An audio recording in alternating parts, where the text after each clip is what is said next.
I just got done reading Lisa Marie Presley's memoir. Her oldest daughter, Riley Keough, helped write it because she unfortunately passed away. It is titled From Here to the Great Unknown. And I just got to say, before we jump into my review of this memoir, we're going to do some really quick fun facts. Elvis Aaron Presley and his twin brother, Jesse Aaron Presley, were born in Tupelo, Mississippi on January 8th of 1935 to Vernon and Gladys Presley. Unfortunately, his twin brother passed away at birth, but they were born in a two-room house built by Vernon's father and brother. Sadly, his twin brother was a stillborn. Elvis Presley debuted in music on July 5th of 1954, the same year that my father was born, when his first single that he recorded, That's All Right, at Sun Records in Memphis, was released. During his extraordinary music career, Elvis Presley made 57 albums total. This number does not take into account non-US albums, special products, albums releasing materials previous released, or posthumous releases. Elvis Presley met Priscilla in 1959 in Germany when he had been stationed there, and that is also where her stepfather was stationed, and they were living. Priscilla was only 14 years old at the time. On May 1st of 1967, when Elvis was only 32 years old and Priscilla was 21, they got married. Now, they were barely together 6 years when she filed for divorce in 1973. However, she gets pregnant right away with their daughter, Lisa Marie Presley. Lisa Marie Presley was born on February 1st of 1968, which is also very strange because my Uncle Clifford was born on February 1st of 1961. Now, they are barely together for 6 years when Priscilla decides that she is going to file for divorce and leave Elvis in 1973. However, in 1972, a whole year before, she had already been having an affair with her karate instructor, Mike Stone. And we all know that Elvis has a long history with women and having affairs. And if you want a really good watch on that, I would suggest watching the 3-part documentary called Loving Elvis. That was just done a year ago. It is fantastic. Now, this is where Elvis had already long had standing addiction issues. And I believe, in my own opinion, that this is largely why a lot of women did not stay with him long term. And this is the sole reason behind why Priscilla and he ultimately didn't work out. Elvis was not known for doing international concerts or tours, but he did over 636 concerts in Vegas alone. On April 23rd of 1956, Elvis did a 2-week Las Vegas residency. From 1969 to 1976, he did 7 years at the International Hotel, which was his largest Las Vegas residency, and also a very grueling tour, completing over 636 concerts in Las Vegas alone during that 7-year residency. August 16th, 1977, Elvis Presley died at the young age of 42 years old inside of his bathroom in his home in Graceland, Memphis, Tennessee. Lisa Marie Presley, his daughter, was only 9 years old. Elvis ended up passing away from a combination of prescription drug uses that caused severe constipation, cardiac arrhythmia. He passed away ultimately from cardiac arrest that stemmed from those issues. And he also had congenital heart disease, which is a cardiovascular disease that his mother, Gladys Presley, also had and ended up passing away from. And this is really strange. I don't know if anybody believes in numbers, but August 16th is also my Aunt Donna's birthday, which is very, very coincidental and bizarre at this point. Seeing as how that's all on my mom's side of the family, and my mother's mother only had one sister, my Aunt Sue, who lives in Memphis, Tennessee until she passed, and all of her children and their children still currently to this day live in Memphis, Tennessee, where one of them is actually an RN at Baptist Memorial, where Lisa Marie Presley was born. My Aunt Sue, my great Aunt Sue, also worked there for a time when Lisa Marie Presley was born. Now, Lisa Marie Presley herself had a very tumultuous relationship and marriage history. She married Danny Keough, of whom she has 2 children, Riley and Ben.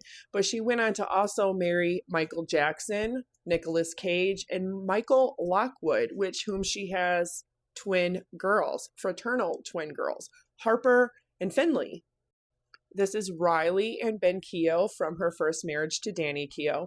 And her marriage and relationship to Danny ends up actually being the most stable, the most content, and the most long-lasting.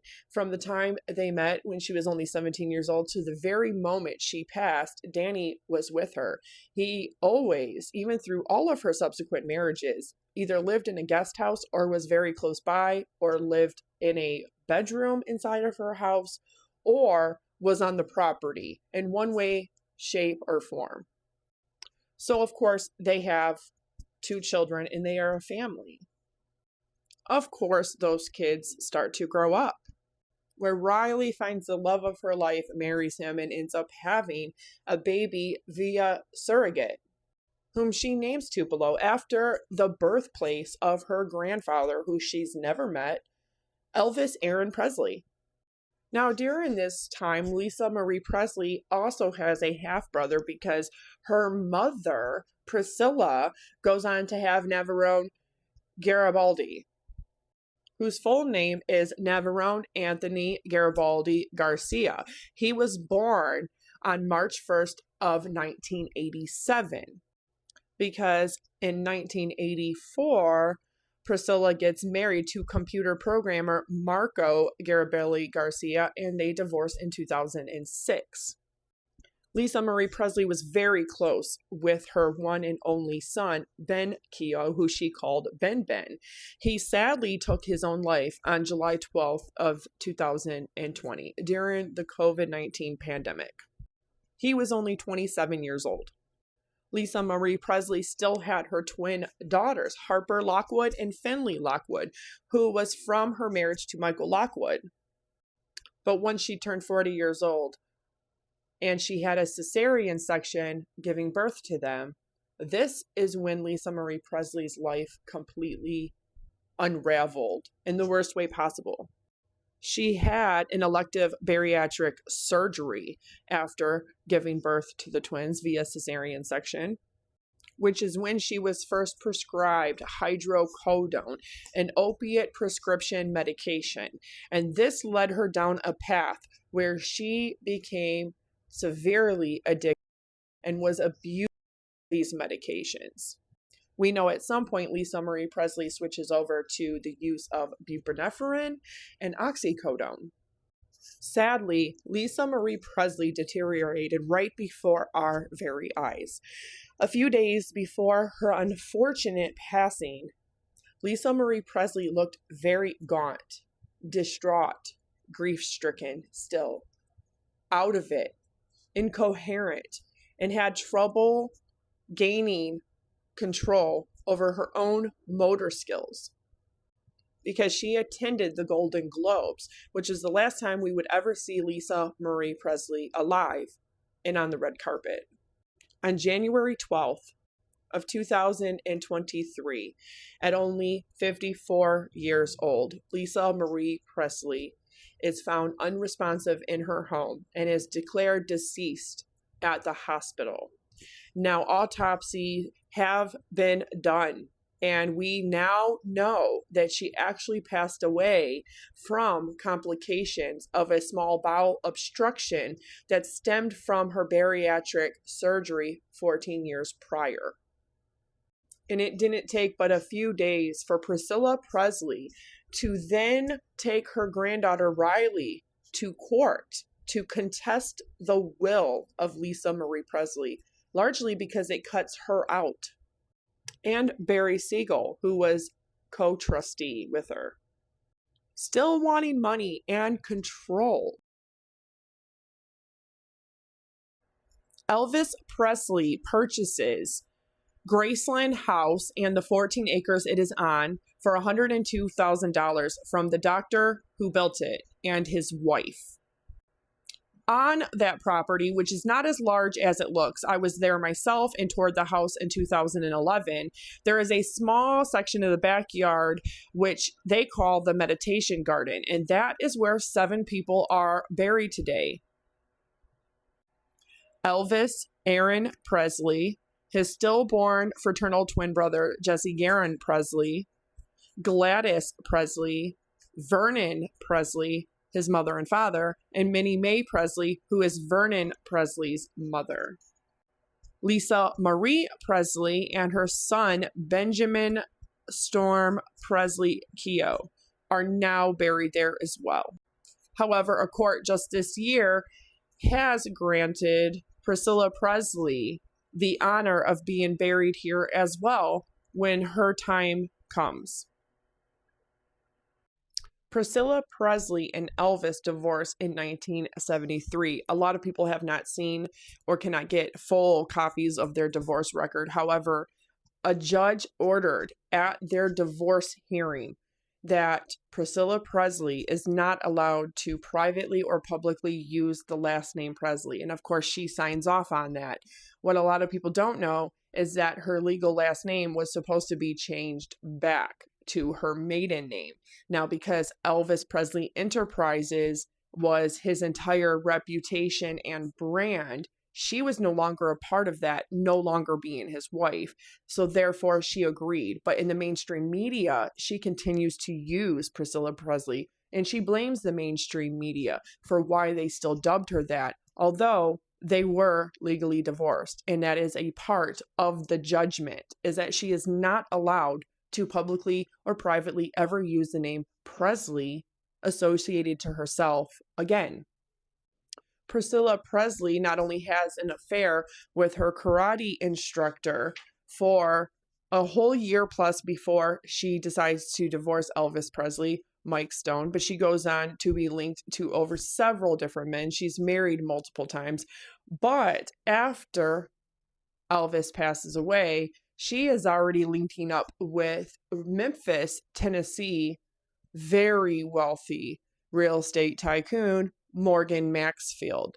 And she was engaged to him. A lot of people don't know this, but Morgan Maxfield died in 1981 on his private plane, of which Priscilla Presley was supposed to be boarded. And for the grace of God, she was not. And she goes on to open up a boutique. Morgan Maxfield gives her the money for that. That ends up floundering as a quick side note. However, a business associate and partner of Morgan Maxfield is the one who ends up giving Priscilla all of the money that she needs to restore Graceland as a home from the very tacky 70s colors of red, black, and gold that Elvis redid the entire downstairs living room, dining room, and den in. She wanted it restored back to a beautiful white and blue of what it once looked like. Very inviting and nice to people that come there to tour the house. Priscilla had been scheming from the very moment on how to get a man with money. So not only to take care of her and every wish and whim, but to help her transform Graceland into what it ended up becoming. Now, after Elvis passes away, his father, Vernon Presley, he handled all of his personal, non-career, and even business affairs. He was the executor and trustee. The beneficiaries were Elvis's grandmother, Minnie Mae Presley, his father, Vernon Presley, and his only child, Lisa Marie Presley, who was only 9 years old at the time of his passing. Now, Vernon passes 2 years later in 1979. His mother passes 1 year after that in 1980, and this leaves Lisa Marie Presley as the sole heir to Elvis's estate. However, she's still very young, and that she cannot get her inheritance, or it has to be held in a trust, and that she cannot be acting as trustee or sole trustee over the estate until her 25th birthday, which was February 1 of 1993. So it makes complete logical sense why Priscilla Presley then links up with Morgan Maxfield. And then when he tragically passes away in a plane, she links up with his business associate because she needs somebody to procure all those hundreds of thousands of dollars that she needed to not only completely renovate Graceland as a house, but to be able to make it suitable to open up for tours. She also has the idea to not only move one, but two of Elvis's planes across the street and open them up as a museum, as well as open up a museum with his clothing, his records, all of his awards, all of his accolades in that museum. And I was very, very surprised to find out when I visited in 2011 that they very strategically have always charged separate admission for Graceland, the house, each one of the planes, and the museum. Now, they usually do where you can do all of them and pay one set price. However, it's hard to do all of those things in one day. And I just wanted to go to the house. I wanted to tour it, and I did, and it was amazing. It was phenomenal. It was so much fun. Of course, I wanted to make a run for the upstairs and really see what it looks like, but I've seen it. I've seen pictures that have been released. I've seen footage that has been released, so I know exactly what it looks like, and I know the layout. I've seen blueprints. So Lisa Marie Presley has 16 years from the time her father passes away to the time that she actually can become the sole trustee over the estate and Graceland and Elvis Presley Enterprises. So Priscilla, very slippery little snake that one is, she is acting as the beneficiary in the trust as the only live-in biological parent of Lisa Marie. And this is where I really want to see the paperwork and the accounting, legal, public records for Graceland and for Elvis Presley Enterprise, because I would love to know how much money Priscilla has been making every single year since 1977/1982 when they opened Graceland to the public. And of course the museum, the soundstage, the concert venue, the plane, the other plane, and how much she has benefited from her ex-husband, even though she goes on to marry several more times and even have a son by somebody else. She decides that she's going to contest the validity of Lisa Marie Presley's will when she passes. And this to me is absolutely absurd because Riley Keough is in her 30s. Lisa Marie Presley for years had already been teaching her the ropes and walking her through how to handle the estate and all of that. And she trusted her as sole trustee because the twins, Harper and Finley, are only 16 at the time today. And what I think is absolutely phenomenal is that Riley has done a beautiful, very transparent job doing that, and she is also acting in behalf of her twin sisters. Now essentially because Ben is gone and it's not being split 4 ways, it's being split 3 ways between Riley, Harper, and Finley. However, Riley is the one that is the sole trustee at the time over the twins' part. So Priscilla decides immediately after they lose their mother and she her daughter that she's going to take this all legally to court. And essentially it's over the fact that she's completely cut out. She's cut out, her manager / business partner is completely cut out, and she just can't have that because for the last several decades she has been completely funded and living off of that money. And remember, she was not entitled to any of it. Any of it. She filed for divorce from him and they were divorced. She has a whole nother son by a whole nother marriage and has no business. Yet, that's exactly what happens. She ends up getting 9% procured somehow from Riley for her son, who's not even Elvis's son. That to me is just a gross display of nepotism.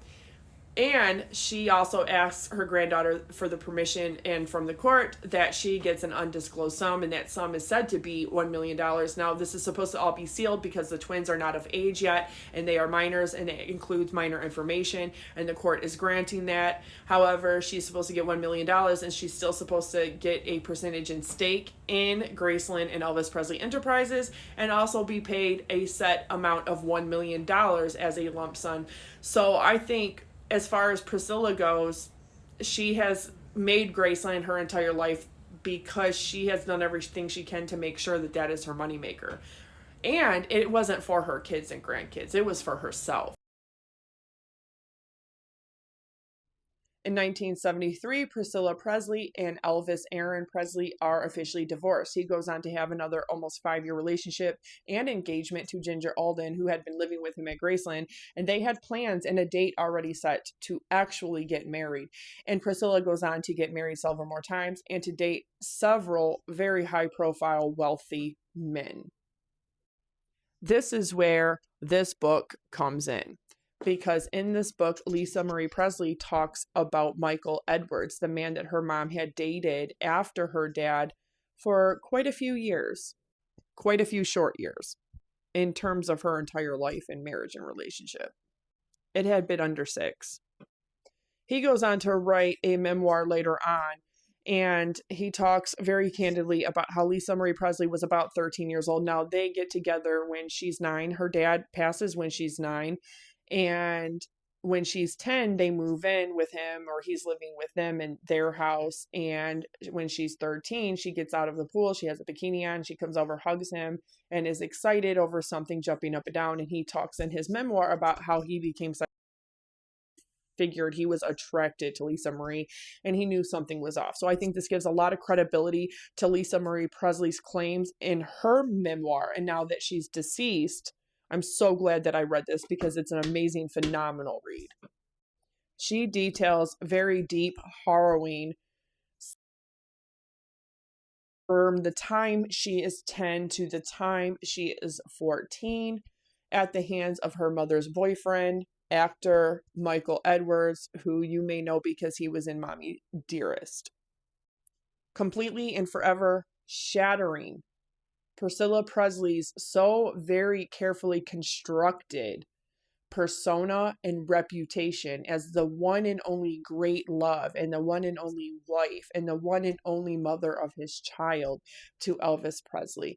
Because it also brings forth the question, why did Priscilla Presley know about this? It was brought to her attention many times over a 5+ year time span that he had been doing inappropriate things to her daughter, and she would go on to make him apologize to her and yet still continue to live with him or allow him to live with them, whichever it was.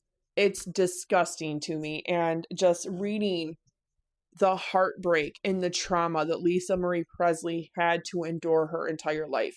She talks very openly and candidly in this memoir about her innate hatred of her mother, from taking her from Graceland to having to be the disciplinarian. Of course, when her eyesight is only focused on, well, I get to have fun and my dad spoils me and I'm young, she's not going to see it as parenting because the other parent is in the throes of addiction and is unable and is lacking to be able to parent appropriately. She's going to, of course, look at the mother as she's the one that's mean. She's the one that's making me go to school and do things I don't want. Of course, any child naturally wants to rebel against that authoritarian type of figure. However, somebody had to be in her life.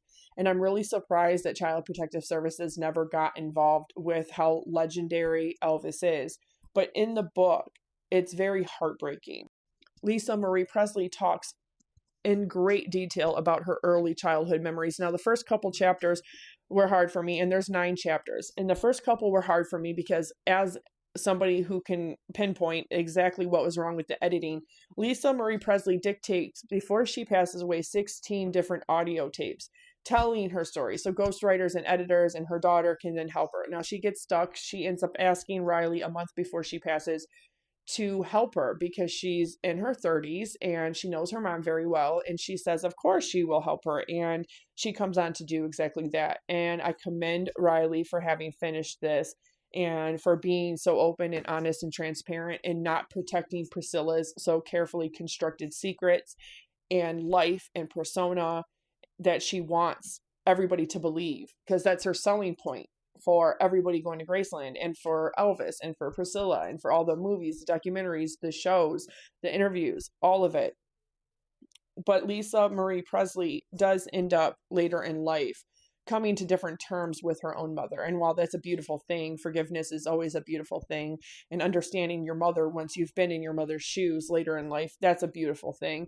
However, it's not a beautiful thing because Priscilla Presley, at the expense of her daughter and her daughter's life, her daughter's mental, emotional, and physical sexual state, are all because she was procuring any man, a man, wealthy men.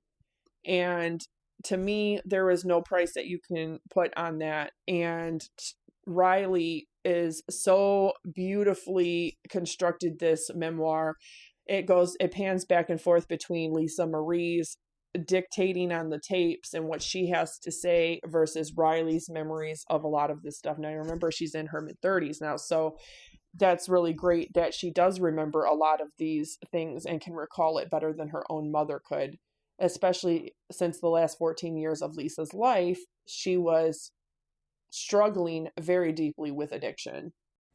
Now, I will say that I made a couple notes because the first couple chapters, Lisa Marie Presley, on those audio tapes, she dictates a lot of her early memories. And of course, they wrote them down. In the first couple chapters, it's very confusing because she is confusing a lot of things from 7, 8, 9 with 10, 11, 12. And in the chapters that are before her father's passing, she's talking about things that are from before his passing and after. So you kind of get a sense of that, wait a minute, she couldn't have like this major crush on somebody when she was only 7, 8, 9. But you don't realize that she is taking some memories from after her father dies and she's kind of pushing them together. They could have done a better job at really telling the reader or putting it after Elvis passes away and what she goes through. But this is an absolute must read. I'm telling you, I cried. I couldn't stop the second half. I read it in just not even 2 hours and finished it off. But just the amount of grief, the amount of trauma, the amount of suffering she endured. Now, of course, her memories of her dad are going to be diluted because she only known her dad to be this one way, this absolute daddy's girl. She was spoiled by him. She got to come to Graceland. It's a fun place. She gets freedom in her golf cart and all of this, but she also talks in the same breath about how her addiction really started to play an effect on her. He was sleeping all day long. She's being raised by nannies. She's having chefs cook for her. Her cousins and everybody have to keep her occupied. And her father was rarely awake. And there were times where all he's doing is worrying about procuring his prescription medications. And this doctor, that doctor. So, of course, she already starts to have this feeling before her father passes towards her mother that she just hates her. She's pulling her away from Graceland, pulling her away from her dad, from all of the fun. But, of course, in a situation like that, one parent always has to be the one, like, you have to go to school, you have to have a routine, you have to brush your teeth, you have to, all of these things. Somebody has to be the parent. Otherwise, Child Protective Services will come in and things like that. However, she doesn't even realize, even in hindsight, before she dies, she doesn't even realize that a lot of those memories she's discussing and talking about her father's addiction and how that played such a pivotal role in her life and his life, the way he behaved, staying up all night, sleeping all day, these erratic, impulsive decisions, falling face down all of the time, nodding out, and all of these things, her seeing that, witnessing that. So he wasn't a present father that she needed, but of course she still sees him through the eyes of a little girl, and that's what she recalls. I think that's fantastic, but she never came to terms with it. However, middle of the book on, it's just absolutely phenomenal, and Riley does a fantastic job just being transparent, honest, open, and really telling it like it is, and what the last 14 years of her mom's life was like, battling addiction herself. And of course, Lisa Marie Presley at the end is talking about why she ever decided to even write a memoir about herself. And somebody had said to her along the lines of, well, I know you. And she says, you don't know me. Nobody knows me. I don't even know myself. And that really sums up the person that was truly deep-seated, insecure, and shy, and broken inside from a very young and early age, and why I could see she ended up becoming an addict later in life and struggling, because even Lisa Marie passed away never knowing who she truly was. She never had the freedom to have her own identity, to forge that identity, to find it. She was always living under the spotlight and in the shadow of this legend of a god of her father. And largely her mom had a lot to do with that after his passing, because that was how she was able to monetize and capitalize and make new fans generations later that never even knew or lived during Elvis's time. Her innate hatred towards her mother. That was interesting. And one of the most interesting things to me, too, is that Elvis's original house that he was born and grew up in, very poor, in Tupelo, Mississippi, that has been turned into an entire museum. And you can see here EPE, which stands for Elvis Presley Enterprises. Priscilla Presley has a lot to do with taking this man who was very clearly struggling with prescription medication and his own addiction, eating horrible, not taking care of his body, his mind, his emotional state, none of it. And that was very clear for the last several years of his life. And he was just, you can see it. You can see that he was burnt out. He was tired. Half of his money was being taken from him. He was working really hard, tirelessly. He's a father to a little girl, and all of the weight and expectation of the world, him looking in the mirror, not seeing this young, vibrant man anymore, but seeing this middle-aged man who's overweight, has a very clear drug problem. I'm sure Elvis inside was very deeply insecure and broken and fractured, just knowing that he couldn't be what he once was. Now remember, Elvis was not only the king of rock and roll, he was like a godlike figure to women of his time. He had so many bras and underwears thrown at him. I'm sure that had to have fed his ego in some kind of way. How could it not? But that's also where somebody really gets these insecurities, because at the end of the day, and when you're approaching midlife, you look in the mirror and you're not seeing that same version of yourself anymore. But people age. It's just human. And that's, to me, people that can embrace that identity and grow with it.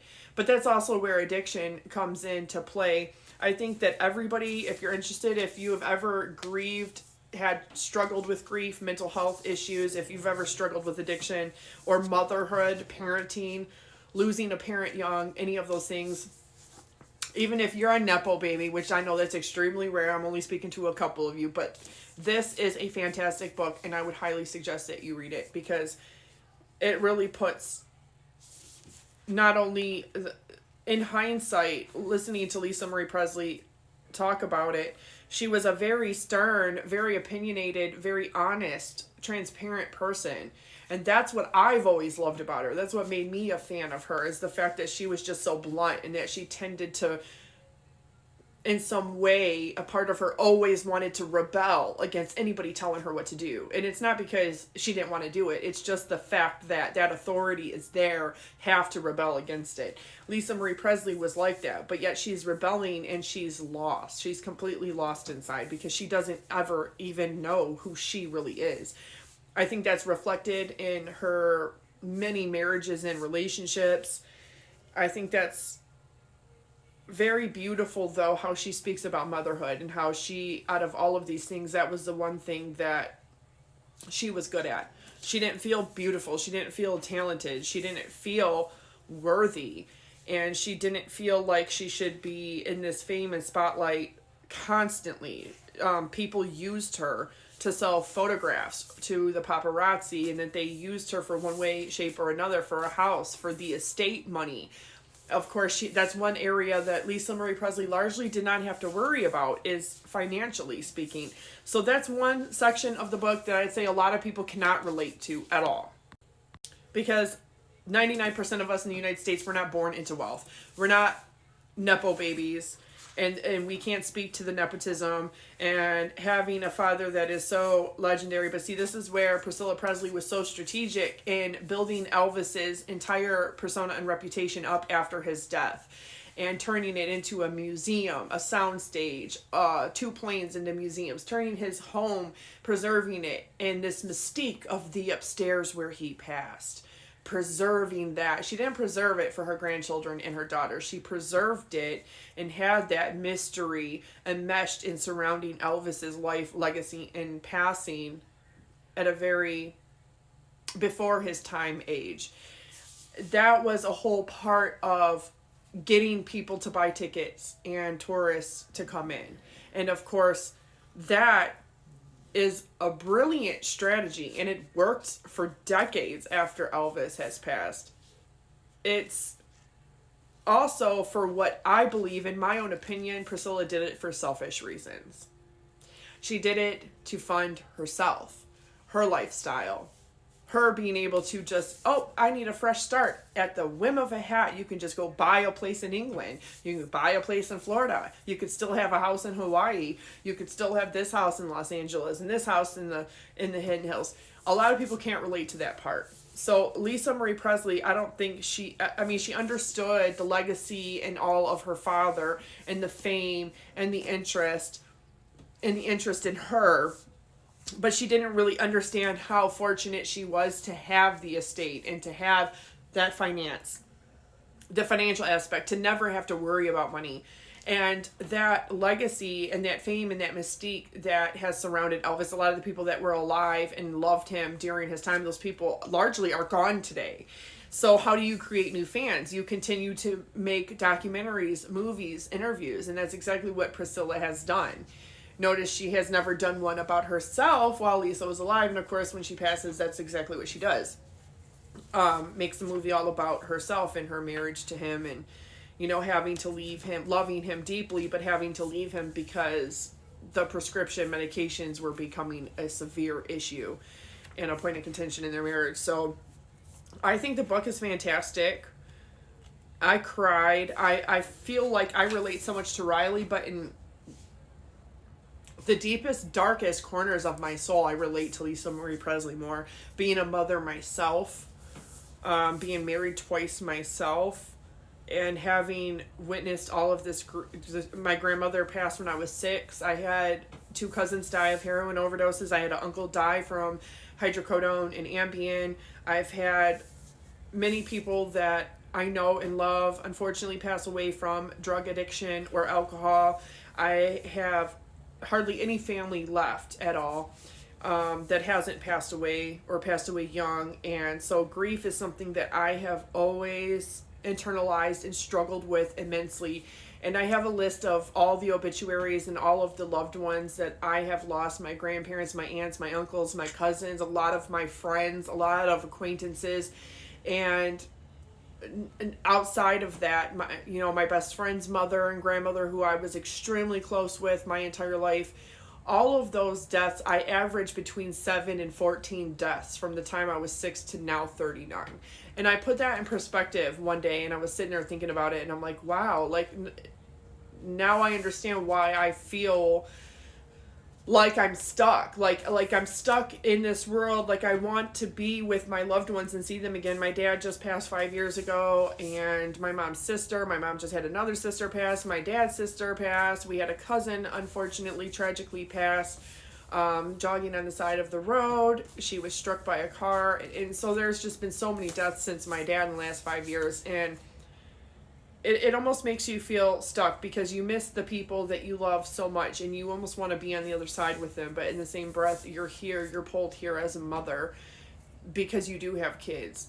I've survived cancer. I've survived stage 3 cervical cancer. I'm so fortunate to be here. And it sounds ungrateful, and it's not a ideation at all. Not in that kind of way. It's just that grief is so hard to process because it never leaves you. It never goes away.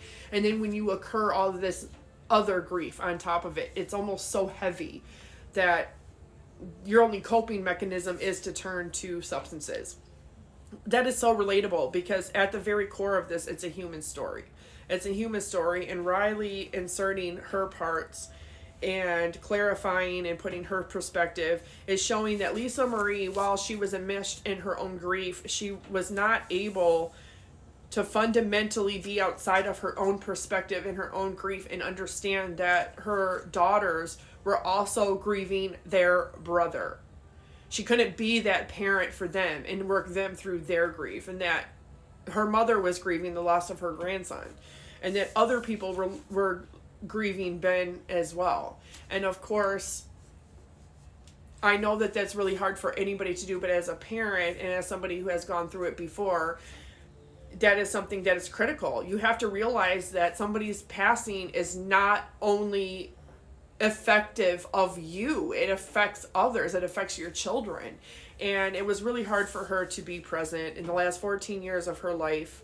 Also, she had struggled with addiction, which she also shared with her son. And so there's a lot there. That relationship seemed very toxic and unhealthy and had no healthy parental child boundaries. But it's a great read.